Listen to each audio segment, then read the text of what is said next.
Coucou, je vais vous faire un petit tuto. Je vous avais montré que j'avais trouvé des napperons en papier carré. Voilà. Je les ai trouvés sur eBay. C'est facile à trouver, hein. Vous mettez napperon papier carré, vous allez les trouver. Juste pour info, au niveau des dimensions, ils font 20 cm. Voilà, c'est des carrés de 20 cm sur 20 cm. J'en ai un gros paquet quand même. J'étais surprise, en fait je m'attendais pas à en avoir commandé autant. J'ai peut-être pas fait assez attention. Et j'ai vu en me baladant sur Pinterest qu'on pouvait faire des très jolies enveloppes avec des napperons en papier carré. Voilà, donc j'avais envie de les faire. Alors j'ai essayé comme ça. Alors ça c'est le tout premier. Vous savez, quand on teste, quand on prend le truc, on le teste. Voilà, j'ai juste plié vite fait à l'arrache. C'est bien, mais c'est pas très fini, hein. On est d'accord. Ensuite, j'ai pris le kit qu'on a ici. Donc, j'ai regardé pour une feuille qui fait 20 sur 20. Parce que mes napperons font 20 sur 20. Voilà. Et j'ai regardé où est-ce qu'il fallait faire les traits. Et du coup, ça m'a donné ça. Par contre, je ne les ai pas découpés à la perfo. J'ai fait au ciseau parce que les napperons en papier, c'est trop fragile. Donc, une fois découpé, c'est pas mal. Sauf que je me suis dit, c'est fragile. Donc, je me suis dit, je vais les doubler. Et voilà, une fois doublé, ce que ça donne. Voilà, j'ai doublé. Là, c'est du cardstock. Vous savez, les blocs là de toutes les couleurs de chez Lidl. Et regardez, j'ai même fait un cachet en cire. Franchement, je trouve que ça fait des super jolies enveloppes. Bon, j'ai mis ça là parce que je savais pas quoi mettre comme adresse ou comme quoi que ce soit. Mais c'est juste pour montrer, c'était juste un test, un exemple. Et je suis ravie du résultat. En plus, j'ai mis un papier bleu à l'intérieur et j'avais de la cire bleue, donc c'est trop bien. Ensuite, j'en ai fait une autre avec un... Oui, j'ai écrit rose bonbon coco. J'aurais pu écrire patate ou courgette. Ça aurait été pareil, hein. J'ai écrit un truc juste pour faire le test. Bon, c'est dommage, il est à l'ombre, mais bon, tant pis. Et regardez, j'ai fait un cachet à la cire et j'ai incrusté 2 petites fleurs séchées. Voilà. Donc, j'adore. Et j'ai envie de vous faire le tuto pour les faire. Bon, bah, bien sûr, il faut avoir les napperons. Mais bon, ça, si on n'a pas les napperons, c'est sûr que ça va être compliqué. Donc, j'ai pris un tout petit peu d'avance. C'est que j'ai découpé... Alors, les napperons, ils font 20 sur 20. Voilà. Et j'ai découpé un carré pour le doubler à l'intérieur de 17 sur 17. Voilà. Et je l'ai collé à l'intérieur. Alors là, c'est un papier, il y a des étoiles. Et de l'autre côté, il est uni. Donc, j'ai collé les étoiles. Comme ça. Et le côté uni, ça sera le côté, en fait, qu'on verra ici. Les étoiles, en fait, on les verra quand on ouvrira l'enveloppe. Donc, on va utiliser donc, cette petite table de rainurage qui est quand même très pratique pour faire les enveloppes. J'ai voulu la ressortir, donc c'est parfait. Alors, on prend derrière, on regarde les dimensions et on y va. Alors, ils me disent là, en centimètres, quand la taille du papier fait 20 sur 20, il faut faire une scale marque, c'est comme ça qu'ils appellent ça, à 8,8. Donc, on prend notre papier. Ici, il y a les inches, ici, il y a les centimètres. Donc, moi, je vais prendre au niveau des centimètres, hein, et ça sera 8,8. À ce moment-là, dans le... Là, vous avez un gros trait de rainurage. Hop, on va marquer justement avec le plioir qui fournit avec. On va faire un pli au niveau de la rainure et de la mesure qu'on s'est fixé, qu'on a regardé ici par rapport au tableau. Ensuite, il suffit juste de se mettre au niveau du score guide ici et on va aligner le trait qu'on vient de faire. Donc là, on était comme ça. On a fait un trait ici. Le trait, on le prend et on va dans la continuité Voilà, je vois pas très bien. On se place bien le long de la ligne et on se met dans la continuité du score guide du trait qu'on vient de faire là.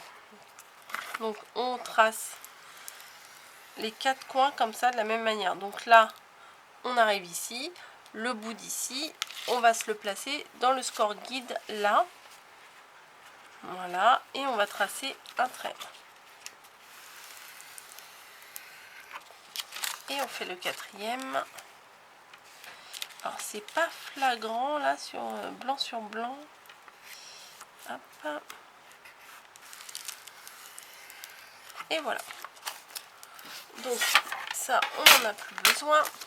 Donc je sais pas si vous verrez, mais ici, ici, ici et là, on a des traits, des plioirs, des traits, n'importe quoi, des plis, des marquages. Et là, ça fait un croisement. Et en fait, c'est à cet endroit-là, normalement, qu'on met la perforatrice. Mais moi, j'enlève juste le petit triangle, le petit surplus. À chaque croisement, je l'enlève au ciseau, comme ça, ça s'arrache pas, parce qu'avec la perfo, ça arrache la dentelle. Enfin, le napperon en dentelle. Ils sont tellement fins que tout à l'heure, quand j'en ai fait une enveloppe, ben en fait, j'avais 2 napperons. Je m'en étais pas rendu compte, mais j'avais 2 napperons. Non, là, il y en a bien qu'un. Donc, du coup, on va plier tous les plis qu'on vient de marquer. Donc, voilà. Alors là, il y a 2 plis qui sont plus petits sur les côtés. Donc, je décide qu'en fait, le rabat, le haut de l'enveloppe, la partie qu'on ouvre de l'enveloppe, ça va être une grosse partie. Parce que là, il y a 2 petites parties, vous voyez. Et sinon, ces deux-là, les deux, elles sont plus grandes. Voilà, donc je me suis dit, c'est celle-ci que je vais utiliser pour faire les côtés. Alors tout simplement, je vais mettre de la colle sur les 2 côtés ici. Voilà, pour faire une enveloppe. Hein. Elle est où ma colle? Elle est là. Donc on met de la colle ici. On met de la colle ici. Et vous voyez pas. Voilà. Et on rabat. Sauf que là, moi je trouve que c'est pas très joli quand il y a la pointe là. Donc on va le rabattre à l'intérieur. Voilà. Et on va juste mettre un petit point de colle pour que ça tienne. Là, voilà. Hop.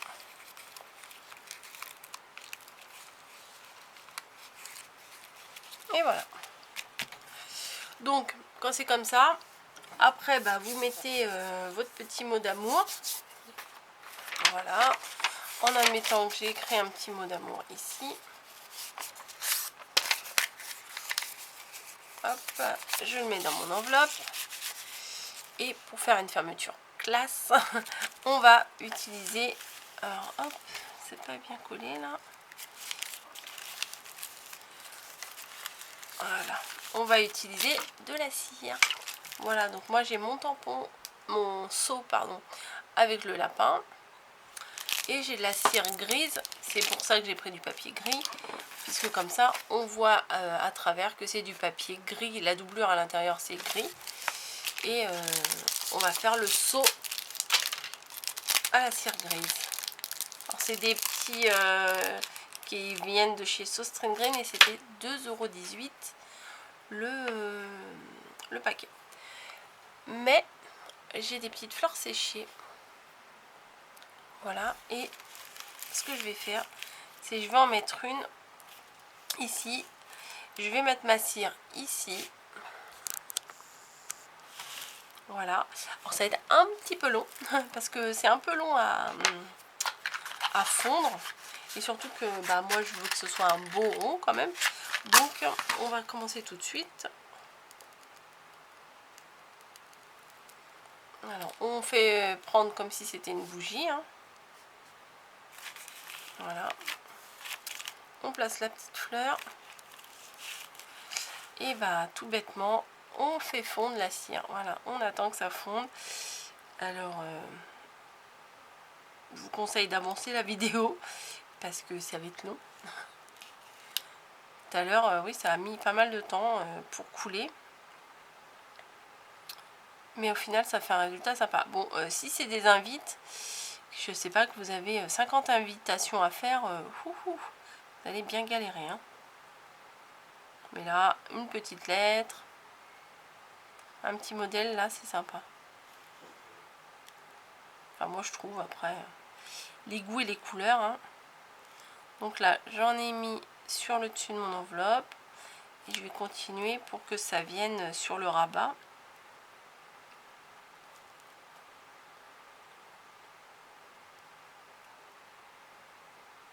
Hop.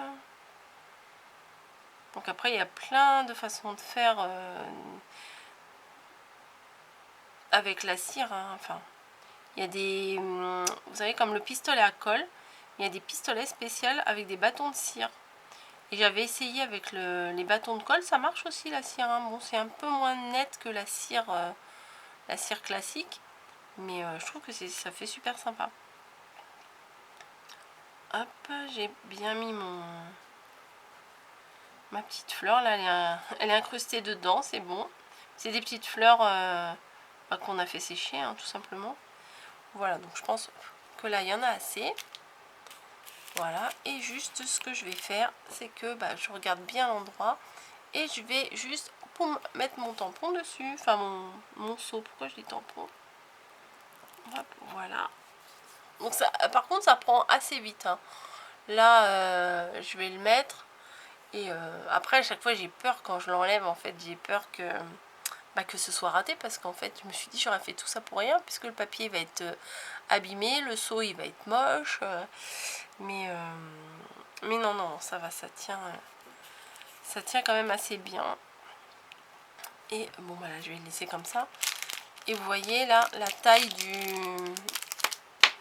du bâton par rapport à ce que j'ai utilisé. Bon, on peut en faire, à mon avis, on peut en faire 3 fois dans un bâton, 3 ou 4 fois. Hein. Voilà. Donc normalement, ça devrait aller. Alors on enlève, voilà, on enlève tout doucement, comme ça. Et voilà ce que ça donne. Moi, je trouve que c'est super sympa. Franchement, j'aime beaucoup, beaucoup, beaucoup. On peut mettre aussi, ce qui peut être sympa aussi, c'est de mettre une ficelle, de la twine tout autour et de la fixer avec un seau en cire comme ça. Voilà. Bon, ce qu'on peut faire ici sur le devant, c'est rajouter, comme j'ai fait de l'autre côté là, c'est rajouter un triangle de couleurs assorties pour marquer ou le nom, ou l'adresse, ou le destinataire, l'objet, enfin je sais pas quoi, un petit mot quoi. Voilà. Alors, attendez, hop, j'ai coupé au pif. Vous voyez, hop, on peut le placer là. Et après on écrit avec un stylo. Je sais pas si le stylo là que j'ai là, le Sharpie, il va se voir dessus, mais on va essayer. Ouais, je vais essayer sur un bout là. Ouais, c'est pas top, mais bon. Pour toi. Hop. Et après on le colle. Bon, le pour toi, il est pas... Bon, ça ressort pas des masses. Mais ça se voit quand même. Après, on colle. Et voilà. Ça fait une enveloppe franchement personnalisée, belle. Enfin, moi, je trouve que c'est très beau. Voilà, il n'y a pas... Hop. Bon, là, j'ai fait un petit peu vite fait. Pour toi. Voilà. Je sais pas si on voit bien. Voilà. Et derrière, ding. Donc j'espère que ces petites enveloppes vous auront plu, vous auront donné envie d'en faire, vous auront inspiré, etc. etc. Moi j'adore, franchement j'adore. Donc voilà, je voulais partager ça avec vous. Je vous fais des bisous, je vous dis à très très bientôt dans une autre vidéo.